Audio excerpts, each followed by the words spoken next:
Well, everyone, yesterday was the memorial or celebration of the life of a brilliant man, Charlie Kirk. And we all know that there was one person that claimed to be Charlie Kirk's best friend and older sister, Candace Owens. She wasn't in attendance. And many people were saying she wasn't invited. She outright refused not to go because apparently the feds were there, and because she's been criticizing the feds, that's a bad thing for her because they would supposedly go after her at Charlie Kirk's funeral. Now, this is a major statement. I don't think Elon Musk would have been invited, considering that Elon Musk has also been criticizing Trump and criticizing the feds for quite some time as well. Their relationship was on shaky ground, but yet Elon Musk showed up. Elon Musk has a lot more to lose, I might add, than Candace Owens. But yet here was Elon Musk at Charlie Kirk's funeral, because you know why? To someone like Elon Musk, he had a lot of respect for Charlie, and he actually has respect for peace, for bringing things together. Because if we don't stand together, then we're going to stand apart, aren't we? And that's what Elon Musk was trying to do. But Candace, for the entire week and a half post Charlie Kirk's assassination, she has been on a very nasty tear. She has not provided a shred of evidence whatsoever, but she keeps saying, I'm going to provide more evidence. Keep you guys on the hook,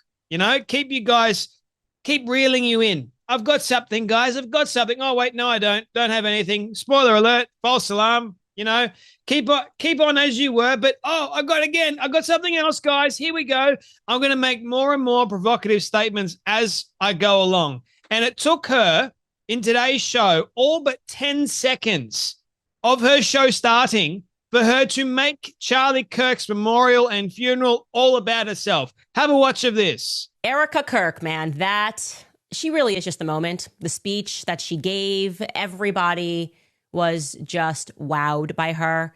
I felt my energy personally, like last night going into that, I was effectively like soaring in the air above the convention center, like a dragon above, waiting for Erica to just be like, fire. And I was just going to come down and swoop in out of nowhere. All the politicians, all the fake people, everyone was just going to be in that moment toast. But she didn't call for war. Erica did not call for war. In fact, she did the exact opposite, which is what was so stunning. It was unbelievable. The forgiveness that she granted, the strength that it took for her to call for that forgiveness. It's just unmatched, and it really made a difference. And I was being serious when I tweeted that I think it was the most consequential speech in American history. The level of narcissism on this woman is quite profound. She started the show, and within 10 seconds of her show, she made Charlie Kirk's or Erica Kirk's brilliant speech all about herself. Her energy was flying over. So that's why everything was such a success for Candace Owens. But for Erica to make the speech that she made, it was all Candace Owens. Her energy, her spirit was all there. She was soaring like a dragon. Notice the analogy, not an eagle. I'm an eagle. Soaring like an eagle is actually Christ-like. It's in the Bible, Isaiah 40:31, right? Doesn't mention a dragon, soaring like a dragon. I don't think those two really match with one another. Dragons don't soar. Let me just be very clear about that. Eagles soar. Dragons, they fly. And dragons mentioned in the Bible are a symbol of what exactly? Who is the great beast or the great dragon represented as in the Bible, in Revelation, or even in, I think it's Ezekiel as well? You guessed it. I think it's also in Isaiah too. You guessed it. Satan, the great serpent, the great dragon, right? Oh, Ken, it's not a very good analogy to be using a dragon soaring over the convention center, and you're like, the analogy there to me represents her energy, her demonic energy that God didn't actually want there at all, because it's clear as day. The speech that Erica made and so many others that made, except for Tucker Carlson, I've been making another video about that for you all, because I've got a few things to say about Tucker's speech, believe you me. But Candace was just trying to make this all about herself. Does that strike you as odd? No, not for me at least, because we know that she's a psychopathic narcissist, ladies and gentlemen. Now, it gets better. It gets better, ladies and gentlemen, because she's not happy with the way the FBI are handling Charlie's murder. She keeps saying, because of Charlie's funeral and because of the salvation message, we have a responsibility to the truth. Now, I don't know about you guys, but her saying that, she needs to take a good hard look in the mirror, because she honestly seemed to think that she's telling the truth. She's not telling one bit of truth, if you ask me. If I can refute it, and I'm not even there, if I can refute all the things that she's been saying for the last week and a half, I'm sure many others can. I'm sure Andrew Colvert can, Seth Dillon, so many other people that actually have good character.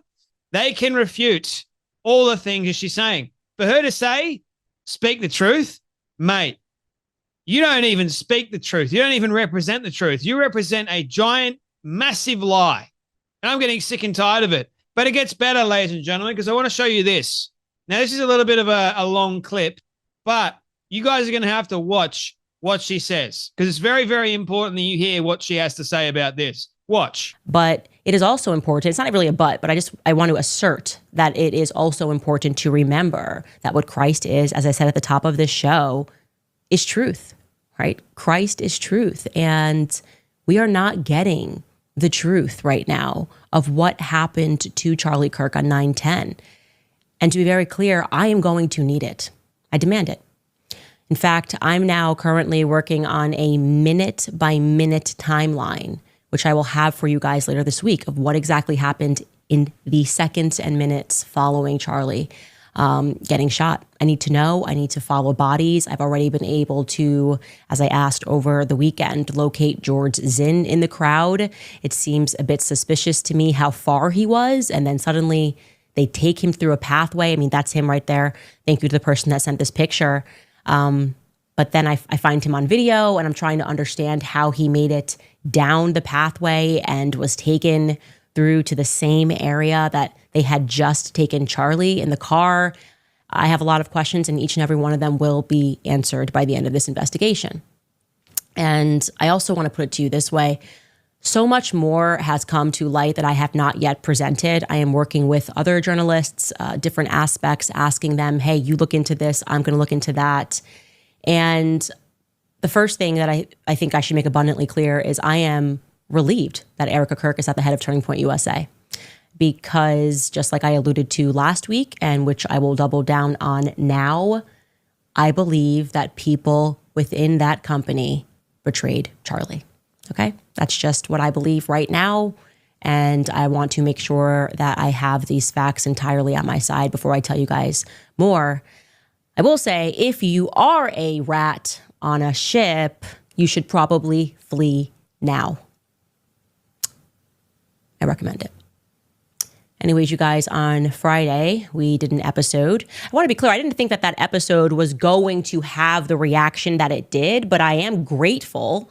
We were unpacking the footage that was going viral of the guy that was taking down the camera, which was directly behind Charlie's head, a mere approximate 4 minutes after Charlie was shot. Everybody thought that it was very suspicious. I recognized the individual and reached out, had a conversation, saw the footage, and made the promise that I was not going to share it. Although I said to you, I encouraged them to share it. I believe that the reason everybody is a conspiracy theorist is because people don't share truth, right? Once you share everything, there's no room for conspiracy. And when I was sharing what I saw, I was doing so because I was just thinking that, this could help. Like, this can obviously remove people from their conspiracies. And then it kind of occurred to me that what I shared was a bigger deal than I had imagined, by saying that I didn't see any blood. And that is a fact. I did not see any blood. In fact, the only blood that I did see at all, I'm talking about blood on the back, was on Charlie's hand, on Charlie's left hand, which, as many people have been saying, means that the blood moved forward. We don't need to get into all of the gore. But what I didn't expect thereafter was for the Turning Point USA spokesperson, Andrew Colvert, to issue this statement as people were asking questions like, hey, how is that possible? How was there nothing in the back if this is the gun that was used? Andrew Colvert tweeted this over the weekend. I want to address some of the discussion about the lack of an exit wound with Charlie. I'm usually not interested in delving into most of this kind of online chatter, and I apologize that this is somewhat graphic. But in this case, the fact that there wasn't an exit wound is probably another miracle, and I want people to know. I just spoke with the surgeon who worked on Charlie in the hospital. He said the bullet, quote, absolutely should have gone through, which is very, very normal for a high-powered, high-velocity round. I've seen wounds from this caliber many times, and they always just go through everything. This would have taken a moose or two down, an elk, etc., end quote. And then, now this is Andrew, but it didn't go through. Charlie's body stopped it. I mentioned to his doctor that there were dozens of staff, students, and special guests standing directly behind Charlie on the other side of the tent, and he replied, it was an absolute miracle that someone else didn't get killed. His bone, referring to Charlie, was so healthy and the density was so impressive that he's like the man of steel. It should have just gone through and through. It likely would have killed those standing behind him too. In the end, the coroner did find the bullet just beneath the skin. Even in death, Charlie managed to save the lives of those around him. Remarkable and miraculous. End statement. Now, first, I want to say this because people were attacking Andrew Colvett immediately. I want to say that it is good to remember that this is Andrew Colvett's literal job, okay? He is a PR agent. He runs a PR company, and his job is to respond to online chatter and online questions. And sometimes it may not even be what you want to say. In fact, it should never actually, if you're going to get your job, be necessarily what you want to say. He also was very close to Charlie. So I would imagine that he's under a tremendous amount of pressure. The company is moving into a different direction. We are still just over a week after Charlie lost his life. And he has to be the messenger. Who is directing that message? We don't know, but his job can't be easy at this moment, okay? If I say to my PR agent, I want you to make this statement, he works for the company, my PR person just has to make the statement, okay? So I think I would like to just respond to what is being said objectively rather than to attack Andrew Colvett's character. That aside, the statement objectively feels to me like the manipulation of a Christian audience, right? They know Charlie's audience is Christian. And therefore, what they're selling to us is you should believe, you're a believer, right? As a Christian, you believe in miracles, right? Like you believe in Christ and the miracles that Jesus performed, right? Well, then you should just believe this. There's something about that I don't like. I don't like that. I don't just, this was a miracle and that should just be the end and no more questions should be asked. Yes, the conservative base is filled with Christians, but also the conservative base is filled with a lot of hunters. Detective Candace Owens is working on a minute-by-minute timeline of what happened on that day, and she demands the answers. She demands them, people. So therefore, because Candace Owens demands them, as being a Mason of Turning Point USA, wasn't at Charlie Kirk's funeral, I might add, which is a massive statement.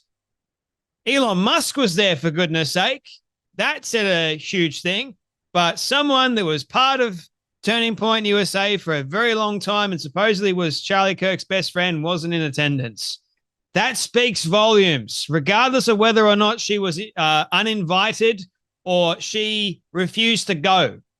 She refused to go and she probably wasn't invited. But to demand things, I'm sorry, woman, you're not in a position to demand anything. You're just demanding this kind of stuff because your audience.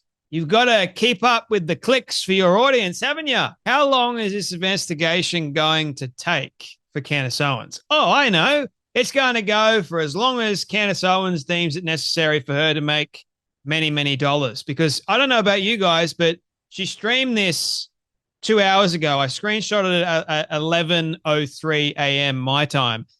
1.1 million views at that time.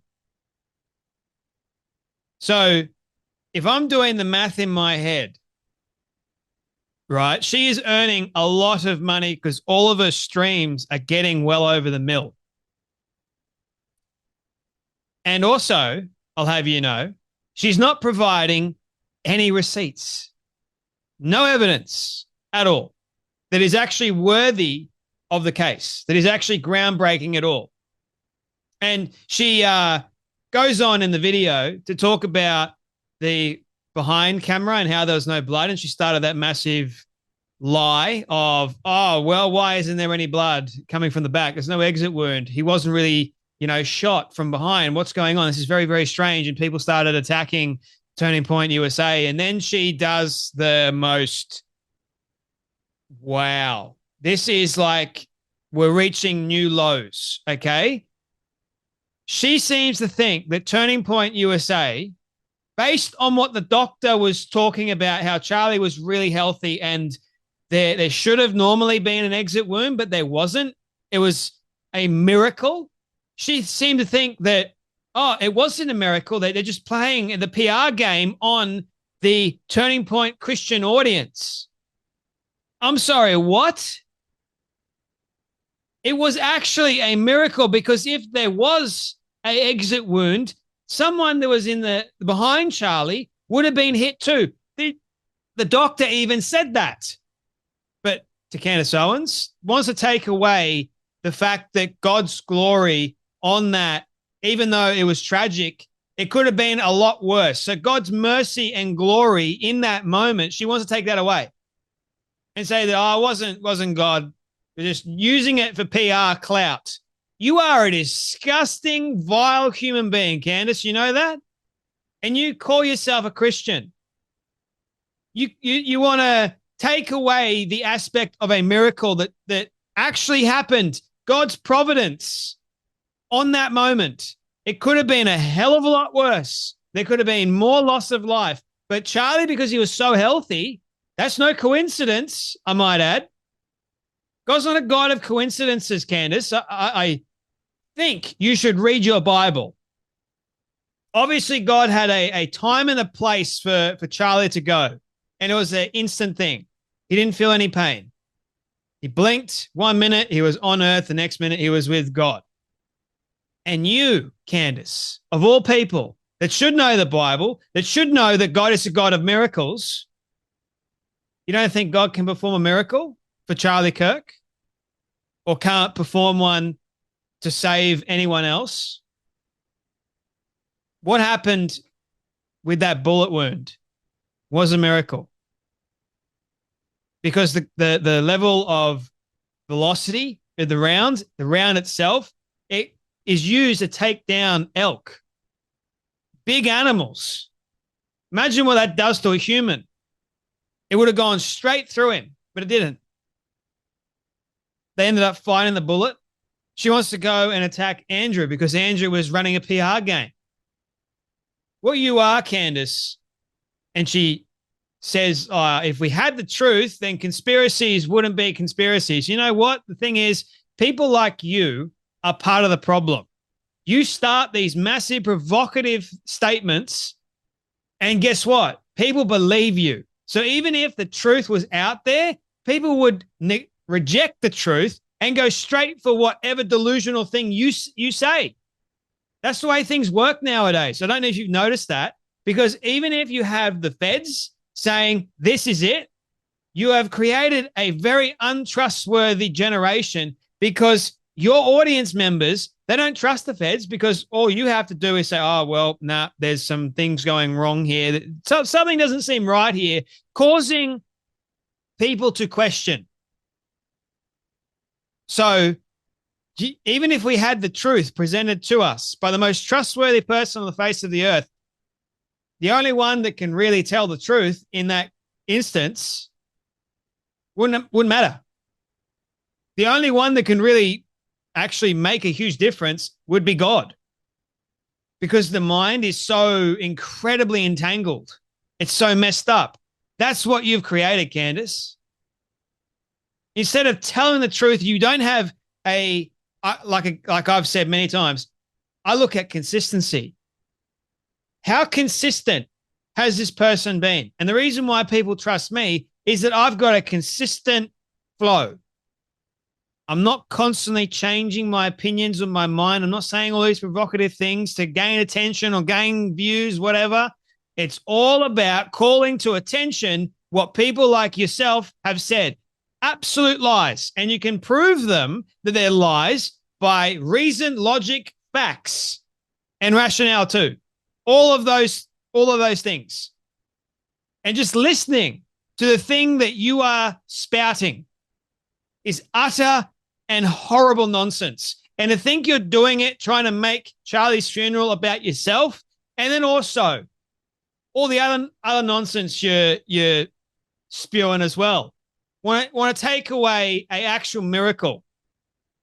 Shame on you. You disgusting, vile, evil woman. That's enough from me, but you guys take care. Be blessed, and I'll see you all in the next video.